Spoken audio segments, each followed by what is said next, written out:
أرحب بضيفي زميل أول لدراسات الشرق الأوسط في مجلس العلاقات الخارجية في واشنطن، إيليوت أبرامز. مرحبا بك سيد أبرامز، نحن سعيدين حقيقة تكون معنا اليوم في هذا الوقت وفي هذه الظروف حقيقة الحساسة التي تمر بها دول العالم ومنطقتنا بالتحديد. وربما السؤال الأول سيد أبرامز الذي يطرح نفسه بقوة وهو حول مضيق هرمز. يعني لماذا لا تستطيع الولايات المتحدة في وجهة نظرك أن تفرض قدرتها وسيطرتها من أجل فتح المضيق بعد كل هذا الوقت؟ Can, but it would be a military effort that President Trump has not yet decided to make. He has a different theory, which is squeeze the Iranian economy, maintain our blockade of Iranian ports so that ships going to and from Iran cannot get through the strait either. And his view seems to be that we can do that for a few weeks, and then they will be willing to open the strait without more military attacks. We'll see if it works. إذن يعني هل تعتبر الأمر أن واشنطن اختارت إدارة الأزمة بدل من مواجهة الأزمة وإنهاء حلها في أسرع وقت؟ I think President Trump would rather not go back to military attacks on Iran, but he is preparing to do so if this current effort doesn't work. And the current effort, again, don't let them import or export, and they will change their minds about opening the strait. And it's not going to take 6 months. If it works, we'll know probably in May. If it doesn't work, we'll know pretty soon. And then I think he will go back to a military attack because there'll be no other alternative. نعم، وكم تعتقد الوقت سيد أبرامز؟ يعني هل سيكون وقت أيام، أسابيع، أشهر سيستغرق هذا الأمر؟ Weeks. I think the Iranians are going to run out of storage space for their oil in May. So we're talking about 3 weeks, let's say 4 weeks. Once they run out of space, the only thing they can do is stop producing. And as you know, that can damage the oil wells themselves permanently. And I think the regime is not stupid enough to do that. So I think we're talking about weeks, not months, not days. جميل. طيب لنذهب إلى ملف المفاوضات سيد أبرامز. حضرتك كنت ضمن فريق المفاوضات سابقا. كيف يعني تجد الاختلاف بين المفاوضات الحالية وما كانت عليه في الفترة التي أنت كنت جزءا من تلك المفاوضات مع إيران؟ Well, as you know, there were endless rounds of negotiations under President Obama, resulting in the 2015 agreement. Under President Trump in the first term, we really had no negotiations, the kind of thing that has been happening in Islamabad. I think the real problem here is the Iranians have no real government. I mean, there's the supreme leader is invisible. He is absent. We do not know if he is actually giving orders. I think it's more likely that whoever controls access to him controls his voice. That is, says, here's what the supreme leader wants. But we have no way of knowing. No one has any way of knowing if that's true. So you have the various factions inside and outside the Revolutionary Guard trying to figure out, trying to decide what to negotiate with the Americans. And we've seen, you know, Arabchi says something, then he is told basically shut up. And I think what President Trump is trying to do is to keep the pressure rising on them so they decide to negotiate something with respect to the Strait of Hormuz.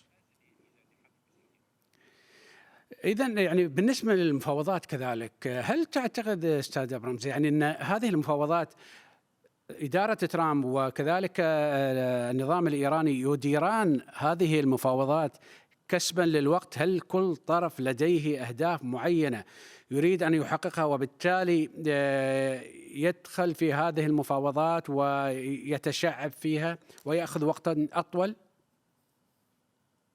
Well, I think the Iranians thought they would close the Strait of Hormuz and the world would turn against the war and against the Americans, and they'd get everything they want. But it is not happening. It is not happening because President Trump first has essentially closed their ability to import and export. Second, he remains focused on the nuclear program. He has been focused on it for about 20 years, and certainly since he became president 10 years ago. He does not seem to want a deal that allows them to continue or to restart enriching uranium. So he's keeping the pressure on. And again, I think if the economic pressure fails, he has the option of attacking Iran again. But his focus is on the Iranian nuclear program and ensuring that they cannot get a nuclear weapon. هذا هو السؤال المهم سيد أبرامز، يعني الكلام الذي يعني يصدر عن النظام الإيراني كله ضد فكرة التخلي عن السلاح النووي أو عن مسألة التقصير. فهل أنت لديك الثقة بقدرة إدارة ترامب على دفع النظام الإيراني بالتخلي عن البرنامج النووي، بالتخلي عن الأحلام والطموح النووية في هذا الوقت وفي هذه الظروف؟ I don't think this regime will ever give up their ambitions. I think one way this may end is the Strait of Hormuz opens. The Iranians say they have the right to enrich. And President Trump says, well, I've destroyed the program for years now. If they start to try to rebuild, I will bomb it again. I think that is one way it might end. وهل يعني اليورانيوم موجود لا زال تعتقد سيد أبرامز؟ يعني هل هذا اليورانيوم يعني بعد يونيو الماضي كان هناك حديث عن ضرب ودفن هذا اليورانيوم، واليوم يعاد الحديث مرة ثانية عن وجوده، فهل هو موجود فعليا أم تعتقد أن وهذا الحديث كله مجرد مناورات من الجانب الإيراني؟ I cannot say for 100%, but I think it is still there buried at Isfahan and pretty well buried. And even if Iran starts to take some of it out, the rest of the nuclear program is destroyed. So they cannot really build a nuclear weapon now. The program has been set back by years. But again, if they start doing this, then the US retains the option of bombing the nuclear program again. إذن وهل تعتقد أنه يمكن احتواء هذا النظام سيد أبرام؟ أنت تعاملت مع هذا النظام ربما أو لديك فكرة عن هذا النظام، هل من الممكن الآن خلينا نتكلم وفي هذه المرحلة احتواء هذا النظام، الثقة في هذا النظام بشكل أو بآخر، وخصوصا اليوم نحن على طاولة المفاوضات؟ No, no one will ever trust this regime again. I mean, look at what it did to its Gulf neighbors, Saudi Arabia, Kuwait, the Emirates, Qatar and Oman, which had been more friendly to the regime. No one will ever trust the regime again. It cannot be trusted. And the ultimate solution to the problem of this regime is for it to fall. But meanwhile, what we have to do is to make sure that it cannot make progress to a nuclear weapon and that it opens the Strait of Hormuz. And that will either be achieved by negotiation or it will be achieved through military means.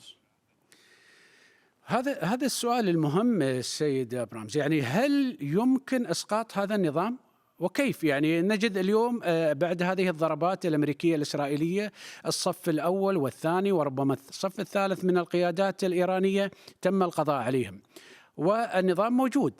كيف يمكن أن نتحدث عن القضاء على هذا النظام؟ We need to support the Iranian people. The real weapon against the regime, the most important weapon, is the fact that something like 80%, maybe more, of the Iranian people hate the regime. Because look what it has done to the country. It ought to be a rich country, and it is not. So I think we need to help them. For one thing, broadcasting. For another, internet access. You know, the regime still, it's been months now, has closed the internet entirely for the people of Iran. We don't know when the regime will fall. If you think of recent history, the Soviet Union, Ceausescu in Romania, Ben Ali in Tunisia, Mubarak, we don't really have any ability to predict when it will fall. We can't predict that it will fall. It is a much weaker and more illegitimate regime than before this war. But until it falls, we simply have to do what we need to do to open the Strait of Hormuz, to make sure they don't make progress toward a nuclear weapon. And I would say keep the sanctions on, because we know the more money they get, the more resources they get. What do they do with it? They try to build a nuclear weapon. They try to build ballistic missiles. They try to help terrorist groups. So I would say we need to keep the sanctions on as well. عند الحديث عن الداخل هناك لوم، اليوم نسمع لوم من بعض منصات التواصل الاجتماعي وحتى بعض المعارضين أن ليس هناك دعم للشعب الإيراني في الداخل. يعني بعد حرب تقريبا الآن نتكلم عن شهرين، هناك من يلوم ربما ترامب أو يلوم من الغرب أن الشعب في الداخل لم يحصل على الدعم الذي يساعده على أن يتحرك. هل هذا الحديث صحيح؟ هل هذا الرأي اللي موجود داخل إيران ولدى بعض المعارضة تجده صائبا في الوقت الحالي؟ I would like to see more support. As I said, some of it is information, broadcasting into Iran, making it easier for the people of Iran to get internet access, pardon me, so that they can talk to each other and realize what is happening in their country and the world. Skylink, for example. Ultimately, though, it's a very difficult thing they have to decide, which is whether to try to rise up again, knowing that the regime is willing to kill thousands of Iranians to keep power. I don't think the way to bring this regime down is to have a massive international invasion so that we occupy Iran.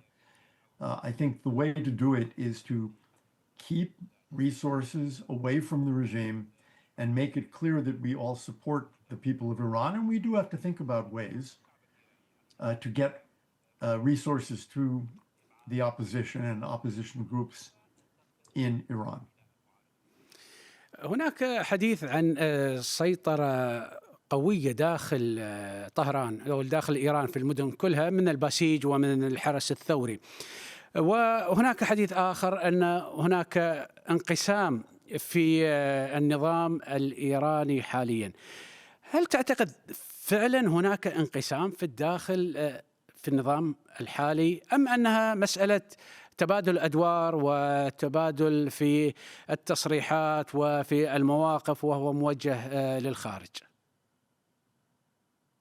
I think it's a combination of personal efforts to gain power, you, not you, me, not you, and differences of policy. We can see there are differences in the line being taken by Pezeshkian and Arabchi from, say, Wahidi in the Revolutionary Guard. I think there are differences. I think the regime also understands some of its own weaknesses. We have seen Iraqi Shia militia people brought into Western Iran, maybe because the regime trusts them more than it trusts the army. So I think there are a lot of pressures and fractures within the regime. Yes, they try to make believe there is unity. A few days ago, you had statements from Pezeskian, Aralchi, from Galibaf, all saying exactly the same thing, but that's just propaganda. We know there are fractures within the regime because they need to figure out something very difficult now, which is how do we deal with all these pressures? What do we do about the economy if we cannot import and we cannot export and the sanctions remain? Those are very tough questions they face. بخصوص أولويات الولايات المتحدة الأمريكية في الوقت الحالي، أين تجد أو كيف نرتب أولويات الولايات المتحدة؟ نحن نتكلم عن برنامج نووي، نتكلم عن صواريخ باليستية، نتكلم عن مسيرات، نتكلم عن أذرع، نتكلم عن مضيق هرمز كذلك. كيف تستطيع أن تفسر في هذا الوقت أولويات إدارة ترامب؟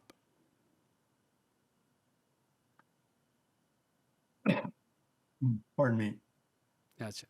I think there are two priorities. The long-term priority is the nuclear program for President Trump. It always has been, and it remains. But that is longer term. The short-term priority is getting the Strait of Hormuz open. As you know, we in the United States do not need that oil. We export oil and natural gas. But our friends and allies in the Gulf and around the world do need it to be open. And I think the president recognizes that as long as it is closed, he cannot claim any kind of victory in this war. Once it opens again, he can. So he's willing to negotiate that. But he is not willing, I think, to abandon everything to get the Strait of Hormuz open. He is willing to go. Now it's been months, and people said, "Oh well, you know, he must get this over in a few weeks." Not true, and he does not seem to be in any great rush. People said, "Oh, it has to be over in May or in June because of our elections in November." That does not seem to be the president's view. He is willing to keep this going, keep the pressure on Iran. Now we're into May. So the people who thought he'll stop in a week or two were wrong. في مفاوضات واتفاق 2015 لم تكن دول الخليج موجودة على طاولة المفاوضات. هذه المرة ما الذي يمنع وجود دول الخليج في هذه المفاوضات، وخصوصا أننا رأينا في هذه الحرب كيف كانت الاعتداءات مركزة على دول الخليج بشكل كبير؟ آلاف الصواريخ والمسيرات وجهت للبنية التحتية والأهداف المدنية. ما الذي يمنع وجود دول الخليج على طاولة المفاوضات برأيك؟ Well, I hope the president and others in the U.S. government are talking to the leaders of the Gulf countries. But it's very tough to have a negotiation if you have, 10 countries around the table. That's the kind of thing you can do if you're trying to do a treaty and you can negotiate for a year. We would like to get this done quicker.